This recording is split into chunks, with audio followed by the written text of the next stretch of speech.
Shop Tour começou em 87 e ele era uma ideia antiga minha, que eu pensava assim. Na época, a publicidade brasileira ela era maravilhosa, era muito criativa e estava em franca ascensão. Tanto é verdade que o break comercial, para mim, era o momento mais importante, que tinham comerciais assim hilários, gostosos de assistir. Era mais entretenimento do que o próprio filme. Era mais divertido ver o comics do comercial brasileiro, que na época era espetacular, do que assistir um jogo. Então eu pensava que o break era a grande atração. E aí eu tive a ideia de fazer um grande programa de breaks. E o que eu pensava era assim, se eu for para o ar com um programa de 1 hora por semana, com o lojista vendendo comigo, eu oriento ele, é muito mais gostoso e passa muito mais credibilidade, porque a pessoa sabe de quem vai comprar, está vendo a cara do dono, o cara é sedutor também, é um bom vendedor, ninguém chega a ser o que o cara é, por exemplo, dono de uma rede de lojas, porque ele é um bobo, ele é um cara inteligente, ele provavelmente deve ter começado vendendo as próprias coisas ele mesmo. Então, aquele negócio de ser vendedor estava nos lojistas, aquela sedução toda, porque o vendedor nada mais é do que um grande sedutor. Pode olhar, todo bom vendedor casa com mulher mais bonita do que as outros, ganha mais dinheiro, tem mais sucesso, é reconhecido. O bom vendedor é top. E isso aconteceu. Eu convenci uma primeira loja de fazer o Shop Tour, que eu ligava para todo mundo, vamos fazer um Shop Tour? O cara, o que é Shop Tour? Ninguém nem sabia o que era Shop Tour. É lógico, né? Até que eu tinha um amigo, que o nome dele é Sérgio Cardia Ramos, o apelido dele é Serguei, né? Um amigão meu até hoje, e ele falava assim para mim, puta, Galebe, como é que eu vou fazer esse troço com você aí? Eu tô quebrado, meu, eu não tenho dinheiro para nada. Eu falei, então, paga o aluguel da câmera, que eu vou aí, eu dou o programa inteiro para você. Ele virou e falou assim, olha, eu vou te dar um cheque, não tem fundo, não fala para o meu sócio e tomara que venda, porque se não vender não vai ter fundo do cheque. Eu falei, beleza, eu também estava fudido, não era um pronto do caramba, eu fui no cara que alugava a câmera, que era o Fernando, que é um puta cara, é da Jovem Pan hoje, e eu falei para ele, não, Fernando, eu estou te dando cheque direto do cliente. Não tem fundo. Ele falou, porra, meu, eu vou te alugar? Então, mas eu estou te avisando antes, se der certo lá, dá certo o cheque. Se arrisca? Ele falou, arrisco, vai. Ele foi irmão. Aí eu peguei a câmera, fui lá, gravei, e eu gravei assim, eu fui gravando desde o começo sem avisar ele que eu estava gravando. Então ele pegava as coisas e falava assim, porra, galera, eu vou vender essas merdas, essas calças de linho aqui, ninguém usa calça de linho, cara. Tá passadinha, 5 minutos depois parece que o cara dormiu com a roupa. Olha esse cinto, que porcaria, essa camisa. Ah, não aguento, tá na moda, mas eu não aguento. Ele foi falando, aí eu fui gravando, e ele falou, você vai cortar tudo, né? Eu falei, vou, lógico que vou. Eu não cortei porra nenhuma, pus tudo no ar. E aí, eu louco para saber do resultado, porque eu gravei ele no meio da semana, editei, foi para o ar no sábado à noite, e segunda ele tinha que abrir. Aí, segunda-feira, eu ligava para a loja e ninguém atendia. Eu falei, desgraçado, não abriu a loja. Aí liguei meio-dia, nada. 2 da tarde, nada. Eu falei, puta, eu vou lá, meu. Eu quebro a vitrine dele se ele não abriu. Quando eu cheguei lá, tinha uma multidão na porta e uma fila descomunal. Aí eu falei, caralho, não pode ser. Eu não sabia, né, que isso ia acontecer. Aí eu fui chegando perto e fui falando, e aí, Serguei? Aí os caras, é o carinha aí, o carinha da televisão. Eu era o carinha da televisão, né? Aí eu falei, tá bom, Serguei, eu te ligo mais tarde. Ele, tá. Ele não conseguia nem falar. 8 da noite eu liguei e ele atendeu. Ele falou, caralho, Galeb, no começo eu achei que você tinha mandado uns amigos aqui, mas, pelo amor de Deus, eu tô morto. Eu não tenho um cinto mais para vender. Isso ele falando. Aí ele me contou a história de como foi quando ele chegou. Ele chegou para abrir as lojas às 10 da manhã. Já tinha uma multidão gigante na rua. A multidão. Ele olhou e pensou, puta, pegou fogo na loja. Ele pensou, né? Ele estava numa maré tão desgraçada que não vendia nada. Ele falou, fui assaltado, pegou fogo, né? E aí ele foi chegando perto até que uma senhorinha olhou para a cara dele. Ah, você não vai abrir a loja? Não, estamos aqui esperando. Ele olhou, aí ele realizou. Ele falou, puta merda, o programa do Galeb, olha o resultado. Ele falou, olha, eu não tenho a chave da loja, eu vou ligar para o gerente para ele correr. E foi na floricultura, que era do lado, chamou a família inteira, eu não vou abrir enquanto vocês não chegarem. Aí eles chegaram, abriu a loja, deu tudo certo, vendeu para caralho. Mas um monte de lojista dos Jardins, porque era na Alameda Lorena, viram e falaram: puta, o que você fez, o Serguei? Ele falou: eu fiz o Shop Tour do Galera. Aí eu tinha 6 lojas na próxima semana, que era em decorrência do fluxo que todo mundo viu, e fiz 6 filas em 6 lojas. Aí na outra semana eu tinha 9, depois 15, depois 20, aí foi pegando. Aí pegou, aí bombou, aí fazia fila toda semana no Jardins. Filas quilométricas. A fila da NDA, por exemplo, deu 800 pessoas na fila, que é um número impressionante. E aí foi crescendo. E, lógico, tive os problemas no meio do caminho. O Jânio Quadros foi um dos grandes problemas. O prefeito, o ex-presidente, que se alimentava de um autoritarismo desgraçado. Então, ele pediu para o Dorival de Abreu, que era o secretário das regionais dele, prender todos os lojistas que abrissem o comércio aos domingos. Porque eu passei a estimular a abertura do comércio aos domingos. O comércio só abre aos domingos hoje por causa do Shop Tour. Porque eles precisavam de mais um sábado, porque sábado é o melhor dia para o comércio. Depois, não tinha dia bom, era só sábado. Aí eu falei, vamos criar o domingo. Então, eu passei a convencer os lojistas a abrirem domingo. E o Jânio queria provar a autoridade dele, mandava prender mesmo, algema, quem desobedecesse. E o sindicato dos comerciários de São Paulo, cujo presidente na época era um velhinho mal educado pra caramba, que me xingou de tudo que é nome na frente do promotor público, porque eu fui processado criminalmente por estímulo da abertura do comércio aos domingos, que era proibido por lei. Eu fui parar na polícia, na Rua Aurora, lá tem como é que chama? O Tribunal Federal, que isso é um assunto federal, que é a lei federal. E o cara lá do sindicato estava com a advogada dele e me chamaram de tudo que você pode imaginar. Mas o juiz era muito legal e falou para mim: fica tranquilo, senhor Galera, isso aí a gente fala depois. O senhor só não responda a ele. Né? Eu não respondi, ele me ofendeu, como todo bom sindicalista, né? O cara era muito grosso. Me ofendeu pra caramba, eu fiquei nervoso, mas fui embora com o rabo no meio das pernas e não aconteceu nada. E aí apareceu um monte de vereador para querer ser pai de uma criança, que é abrir o comércio aos domingos. Eu falei para os caras: vocês não precisam, já está abrindo. Virou lei e agora pode abrir. Porque domingo é um dia do caralho para você abrir. Não tem trânsito, não tem trabalho, é o dia do descanso. Ah, mas o vendedor da loja não vai descansar? Pega outro, gera mais emprego. Então, eu fui o grande mentor da abertura dos comércios aos domingos. Eu não aprovei lei nenhuma, porque eu não era parlamentar, nem quero ser. Mas eu estimulei que fizessem a lei. Fizeram e abriu. E aí, então, o grande dia para fazer liquidações é domingo. E aí foi crescendo, passando pelo Jânio, porque como ele prendia os lojistas, o meu movimento caiu de 80 lojas por semana para uma, duas. Quase que eu quebrei nessa época. Como é que eu não quebrei? Eu fui lá no Dorival de Abreu, que era o secretário das regionais, e fiz um acordo com ele. Ele era candidato à candidatura de prefeito, pelo partido do Jânio. Mas o Jânio era tão filho da puta que ele não queria indicar ninguém. Né? É bom político, né? Então eu virei para o Dorival e falei: Dorival, preciso da sua força. Ele falou: o que, que é? Se você segurar as pontas da abertura dos comércios aos domingos, que ninguém está cometendo crime nenhum, vocês prendem o lojista com algema, é uma vergonha isso. Pô, eu te dou a maior força na sua candidatura, eu te ponho uma equipe 24 horas por dia, eu vou fazer na época não existia, né? Então eu vou falar uma expressão que não existia. Eu fiz um Big Brother para ele. Uma equipe minha dormia com ele na casa dele, acordava com ele, gravava tudo em todos os lugares que ele ia, que era moeda de troca para ele parar de encher o saco dos lojistas. Na hora que eu falei isso, ele falou assim: fulana, liga para mim, para o coronel não sei das quantas, que era o coronel que tomava conta da Secretaria de Segurança Social da Prefeitura da época. Aí o coronel atendeu no Viva Voz, ele fez no Viva Voz para mostrar para mim o que estava fazendo. Aí ele falou assim: política é uma merda. Coronel, sabe aquele negócio lá daquele programa de televisão que o senhor está dando uma batida todo domingo? Sei, o Shop Tour, sim. Pode parar, o prefeito mandou parar. Mandou nada, ele que falou, né? Não, mas é porque não sei o quê. Pode parar, que o cara é do nosso partido, está ajudando bastante a prefeitura, a gente cometeu um erro aí, parou. Nunca mais encher o saco.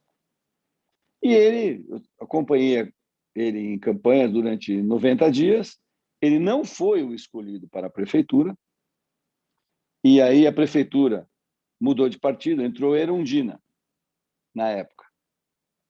Quando entrou a Erundina, eu falei, agora eu me fudi de vez, né? Agora é que não abre mesmo. Aí eu fui na prefeitura para falar com a Erundina. A secretária dela era a dona Muna, que está viva até hoje. E a dona Muna falou, você não tem que falar com a prefeita, você tem que falar com o secretário tal, tal, tal. Aí ela foi muito bacana, me marcou com o secretário. Quando eu sentei para falar com o secretário, era um cara jovem, aquelas barbas tipo Lula, aqueles negócios que você já conhece. Eu fiquei com um medo desgraçado e eu expus a realidade para ele. E isso é uma grande experiência que eu tive na minha vida. Ele virou e falou assim, olha, a gente vai fazer uma enquete junto ao comércio. Se o comércio disser que é a favor, ninguém vai te incomodar. Eu não vou fazer a lei, ele falou. Não tem esse poder, mas não vamos te incomodar. Eu falei, estou lascado. Passou 60 dias, ninguém estava me incomodando. Ele me chamou, eu fui lá. Falei, olha, senhor Garabé, é o seguinte, não tem problema nenhum, está todo mundo a favor, o senhor pode tocar. Governo do PT, hein? Naquela época eles eram retos, principalmente a Erundina, que depois eu vim conhecer brevemente, e posso falar para você que ela é uma mulher íntegra. E a Muna, a secretária dela, mais que ela até. Eu tive uma experiência agradabilíssima. Eu não sou de esquerda, não sou petista, nem sou anti nada. Mas essa é uma boa experiência que eu preciso contar, porque eu fui levado a sério e fui tratado com uma decência que hoje não existe. E pude continuar meu trabalho. E aí continuei meu trabalho. Aí foi crescendo, foi crescendo. Aí eu saí da TV Record naquela época, porque a TV Record foi vendida do Paulo Machado de Carvalho para a Igreja Universal. Aí o bispo Gonçalves, famoso bispo Gonçalves, me chamou dizendo que precisava do meu horário. Eu falei, pô, mas nós temos um contrato aqui de um ano ainda. Ele falou assim, vai procurar seus direitos. E do dia para a noite me tirou de lá. Aí eu fui e eu tive que alugar um canal de UHF, que ninguém conhecia, e o único que tinha era do Digênio, que era o canal 16, que era, na verdade, do Machado de Carvalho, do pai do Tuta, que foi ele o agraciado pelo canal, e tem uma história muito feia entre o Digênio e o Tuta, que aí é melhor se perguntar para o Tutinha, que ele sabe te dizer exatamente o que aconteceu. Mas eu aluguei o canal dele e ali eu fiquei por 11 anos. O Digênio não queria assinar contrato nenhum, tinha que ser de boca. Eu olhei para a cara dele, falei, não vai ter problema. E lá eu fiquei 11 anos, pagava lá 900 mil reais por mês para ele de aluguel e fiquei lá em paz. E aí ninguém conhecia o HF, os lojistas vinham pedir, pelo amor de Deus, para mudar para o VHF. Eu falei, gente, se vocês tiverem um pouquinho de paciência, eu estou fazendo campanha para transformar esse canal desconhecido num canal conhecido. E eu investi uma fortuna na época em telemarketing para fazer todo mundo sintonizar no canal 16, para comprar uma antena de UHF, e depois de um ano estava bombando. Aí era 24 horas por dia, aí foi nadar de braçada. Teve muitas coisas que aconteceram no meio, que são pitorescas, coisas que a gente vendeu, anestesia, esperma de cavalo. Custava $1.000 uma ampola do esperma do cavalo, chamava Aras Pantaleão. O campeão, o cavalo era um campeonésimo, era uma locomotiva o cavalo, um absurdo de gigante. Tinha ganhado todos os prêmios. Não vendeu nem um vidrinho, mas encheu a grade linda, que era um cavalo maravilhoso. Não tinha público para vender isso aí. Não era um programa que tinha, vamos dizer, uma audiência de compradores de sêmen de cavalo. Mas vendeu anestesia para caralho. Era uma dental chamada Dental Moura, que ficava na Avenida Jabaquara, na Avenida Indianópolis, quase no Jabaquara. E aí o Moura, que era o dono, era um cara pequenininho, gente boa pra caramba, e ele falou, nossa, cara, eu tô tão apertado, eu comprei tanta coisa, eu tenho duplicata para pagar na quarta-feira, eu tô lascado. O que nós vamos fazer? Eu falei, Moura, o que você quer fazer? Eu comprei um monte de Citanest, que era um anestésico, primeira linha para anestésico bucal, parece que usa até hoje, chama Citanest, eu não tenho certeza. E eu vou fazer pelo preço de nota fiscal. Falei, jura? Deixa eu ver a nota. Aí ele me mostrou a nota, eu falei, é verdade, pelo preço de nota. E ninguém vendia pelo preço de nota, todo mundo vendia pelo triplo. Aí eu peguei o Moura e falei, como é que eu vou chamar dentista para assistir a gente? Né? Então eu falei, Moura, eu inventei um negócio aí, paciência, tá? Eu tenho isso em vídeo.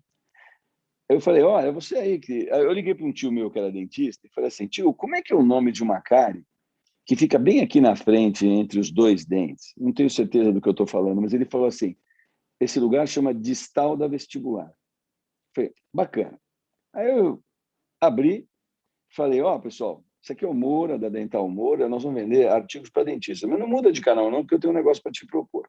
Você deve ter um primo, sobrinho, tio, irmão, pai, alguém aí que é dentista na sua família, ou você tem um dentista, um conhecido, um amigo. Liga para ele, eu vou dar 2 minutos para você, e fala para ele que aqui, nesse canal, eu vou vender para ele uma coisa que ele vai te agradecer muito por causa do preço, que é barato. Ele só vai ver hoje isso, que é anestesia bucal a preço de nota fiscal. Ele vai te agradecer, é capaz de te dar um tratamento dentário gratuito por causa disso. Eu vou dar 2 minutos. E coloquei um reloginho na tela e fiquei 2 minutos batendo papo com o Moura. Aí, de repente, falei, bom, pessoal, acabou, né? Você é dentista, acabou de ligar a televisão, alguém, amigo, parente, ligou para você falando, liga aí, que tem um louco aí que vai te vender um negócio barato, então você não vai se arrepender. Esse é o Moura, da Dental Moura, que você não conhece, vai virar cliente, e ele vai vender anestésico bucal Citanete. Sabe quando dá a cárie na distal da vestibular, que dói pra caramba para fazer essa anestesia? Aí, nessa hora, eu acho que os dentistas falaram, se filha da puta é dentista. Porque eu falei um termo que eu tenho certeza que você não conhece. Se não é dentista, não conhece. Distal da vestibular. E aí isso cria uma identidade entre a minha pessoa e a do dentista. Ele deve ter imaginado mesmo que eu fosse um dentista. Vendeu tudo. Tinha fila de dentista. Aconteceu a mesma coisa. Eu ligava lá, o Moura não atendia, eu peguei o carro, fui lá. Tinha uma puta fila de dentista e vendeu cadeira de consultório, colete de raio-x, amalgamador, que na época existia, hoje não existe mais. Vendeu anestesia pra cacete e ele começou a repetir. Toda semana queria, até que o lobby das grandes dentais obrigou ele a parar, porque ele estava detonando tanto o preço e ainda ganhando dinheiro, que os caras falaram para os fornecedores, se você vender para aquele cara ou não apertar aquele cara, nós não compramos mais de você. Aí o lobby cerceou a presença dele no Shop Tour. Mas ele nadou de braçada um tempo e fez uma puta clientela. E tem esse lance da esperma do cavalo aí, que era no Aras Pantaleão, que era um puta Aras, e que na hora da gravação estourou uma lâmpada e o cavalo fugiu, saiu correndo. E aí foi um perrengue, horas para encontrar o cavalo no meio do mato, que era na zona rural, mas a gravação ficou, porque eu estava gravando na hora que ele deu a arrancada. E o quarto de milha, quando dá uma arrancada, dá até medo, porque ele tem um poder de tração gigante. Saía torrão de terra com grama para trás, e eu não cortei a gravação, e falei, dá uma olhada na arrancada desse cavalo, meu. Isso aqui é um absurdo. E aí também não vendeu nada, mas ficou pitoresco. Tem muita história para contar. Tem uma história também que eu comecei a vender mercadoria de Miami para cá. O Collor saiu andando de jet ski no lago lá em Brasília, saiu de Ferrari, caramba, estão abertas as importações. Não tinha regra ainda, mas ele falou que estava liberado. Porque o Brasil só conhecia Muntz, TKR, as porcarias que punha em som, né? Não sabia o que era Pioneer, não sabia o que era Sony, porra nenhuma. Vivia num mundo isolado, numa bolha. E aí eu fui para Miami imediatamente, aluguei uma casa, falei, eu vou morar aqui, vou gravar aqui. Que isso é legal. E comecei a gravar as lojas que tinham lá no Downtown só de brasileiros, e eles falavam assim, e nós entregamos aí no Brasil $25 o quilo. Era muamba. Era muamba. O cara vai na loja, compra, e ele não precisa levar, ele entrega no Brasil, que tinha um esquema de contrabando gigante, como tem até hoje, mas hoje não é tão declarado, né? Aí eu acabei na Polícia Federal, por apologia ao crime de contrabando. Só que eu cheguei na Federal sem advogado. E o delegado, na época, que virou um puta amigão e também virou um cara bem célebre depois, era um homem muito distinto, bacana. Ele falou, olha, galera, eu não vou fazer nada contra você, porque eu estou vendo que você é um cara limpo, inocente, não, sua ideia não é essa. Mas não fala mais $25 o quilo, porque isso é apologia ao crime de contrabando. Eu falei, tá bom, mas não vou fazer. O que você quer que eu faça? Vai, continua vendendo. Mas não fala isso. E chamou todos os lojistas na Polícia Federal, não puniu ninguém, olha que legal. É outra época. Mas falou, eu não quero mais que vocês façam isso. Se vocês fizerem, vocês vão responder processo por apologia ao crime de contrabando. E aí ninguém mais fez. Então, quando eu ia gravar, eu falava assim, ó, e ele entrega aí no Brasil. Liga para ele que ele explica como funciona. Mas pelo menos não transformar a coisa em coisa pública. E a polícia tinha razão. Se eu continuasse fazendo aquilo, hoje o Brasil seria um parque de contrabando global. Eles tinham razão. E eu acatei, entendi e valeu. E aí foi, meu. Aí atropelos daqui, atropelos dali, compra canal, ganhei canal de televisão do governo federal, montei minha própria rede, saí do canal de Indigênio, saí não, ele que pediu para eu saí na boa, agradecendo. No dia seguinte que eu saí, ele ligou o dele, que era a continuação do Shop Tour. Na época, eu quase morri de sentimento de traição. E hoje eu penso, falo, eu não tenho amor pelo Digênio, nunca tive. Eu tinha uma relação comercial mal feita, culpa minha, não assinei contrato, culpa minha. Topei. Mesmo sem contrato, tinha lá os meus direitos. Mas nenhum dos meus direitos foi exercido de verdade dentro dos tribunais, porque o Digênio tinha um lobby desgraçado e ganhou tudo. Tudo bem. Se encontrar na rua hoje, dou até um abraço, porque já foi. É o modo dele conduzir a vida dele, e o modo meu é outra coisa, né? Tal. E aí foi.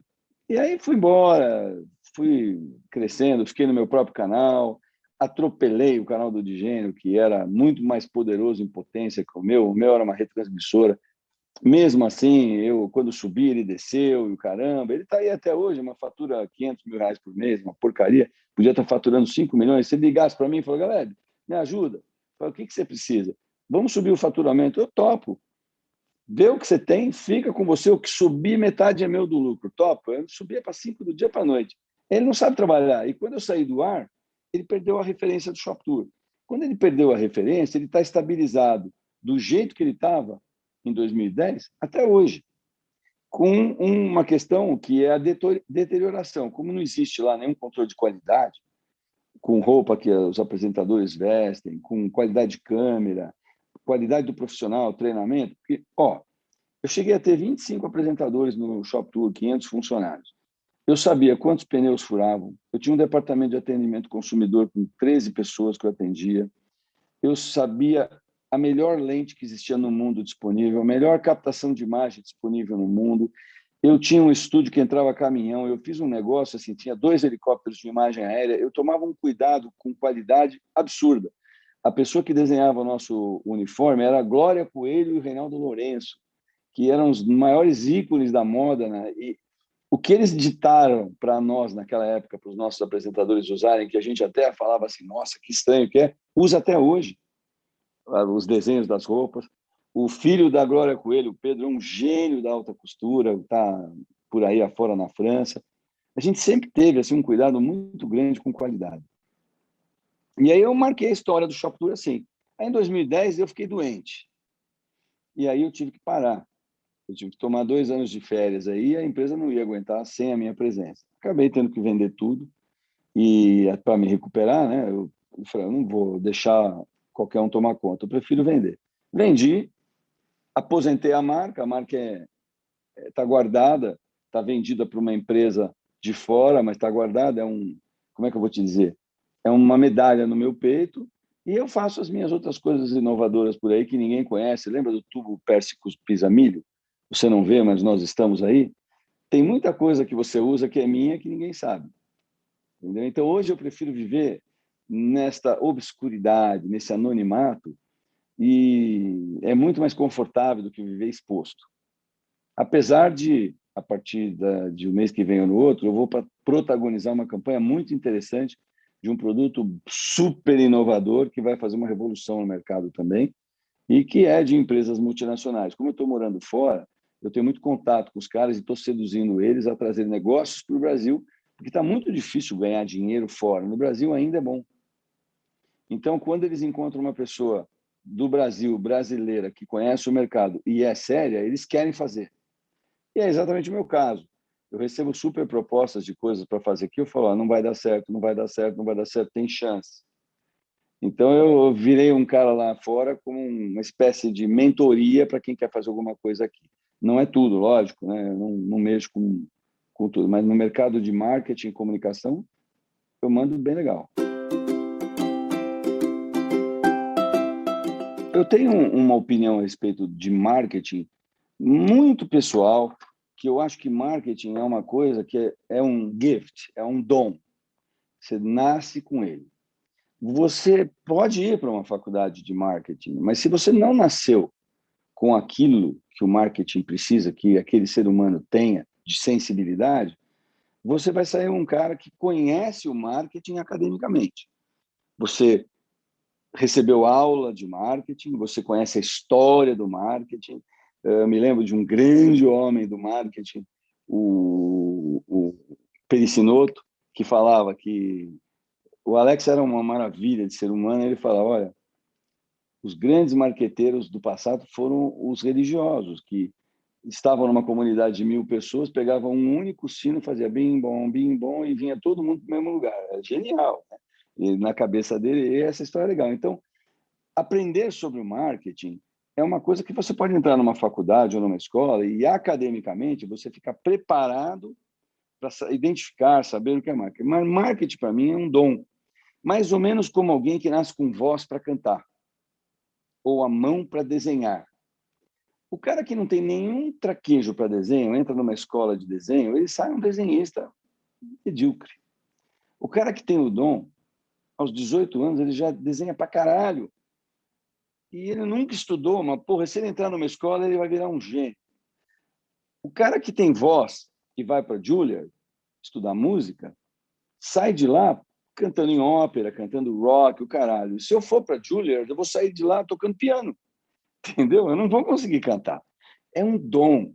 Então, o cara que tem esse dom, ele pode ou não pode se preparar numa universidade ou numa escola de marketing, mas o marketing é um presente divino das pessoas sensíveis.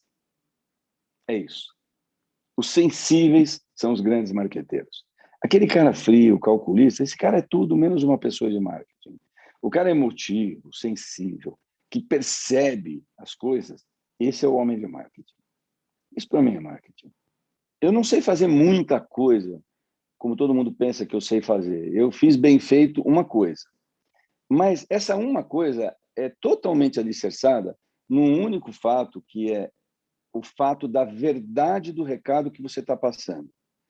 Uma das coisas que eu me preocupei muito com o Shop Tour é não ter edição, não ter corte.